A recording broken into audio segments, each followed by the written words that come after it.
Hi, Dr. Pelto here. I had a question from a patient. This is a good question. This is a question that many patients have.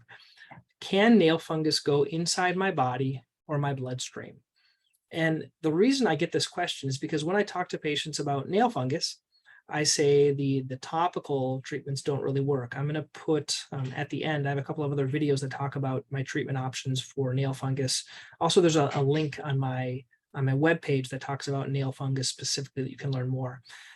But to keep it real simple, if you have a totally involved nail, I still recommend the oral medication. I don't find that the topicals work that well. I know people are going to fight me tooth and nail, and everyone's saying like use Vicks, use tea tree oil, use apple cider vinegar. But if you've tried those things and your toenail doesn't improve, it's because it doesn't work. And I know people might disagree. They'll say, oh, I try all these other things. Well, if you have a very, very involved nail, I don't think it works. And I'm going to stick behind that. The medication that I give still is the Lamisil or terbinafine.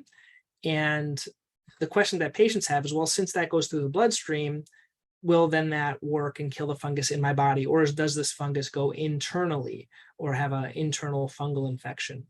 I'd like to have people comment, but I do not treat internal fungal infections. I know there are some like naturopathic doctors that may treat these internal fungal infections. I do not think that the fungus goes inside of your bloodstream, and it's not going to make you, like, if you have bacteria in there, it can make you septic, which is an internal bacterial infection. I don't think people have fungal infection in the bloodstream, kind of traveling around your body, making your whole body filled with fungus. That's a really, really bad infection that an infectious disease doctor would treat, and it's not limited and it doesn't come from having it on the toenails.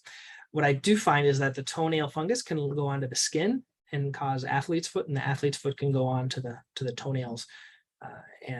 But you do treat it. The best way still is the oral medication. And once again, everyone's going to comment, oh, I try these other things. Well, try those other things, but give it a time. So the way I recommend it is trying it for 3 months. If it doesn't work, and the way you can tell is you do monthly pictures. I don't recommend pictures greater than a month.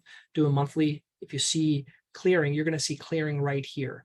Okay, you're going to see what's called proximal nail clearing, and that's going to grow out, and that should grow out 3 months, 6 months, 9 months. And if that doesn't happen, I'm sorry to say it's not working. I'd like to know your questions, put any questions underneath it, and then please subscribe to this page and let me know what you think. Okay, we're gonna put some other videos you might like that talk about nail fungus if you wanna do a deep dive into them. Okay, thanks guys.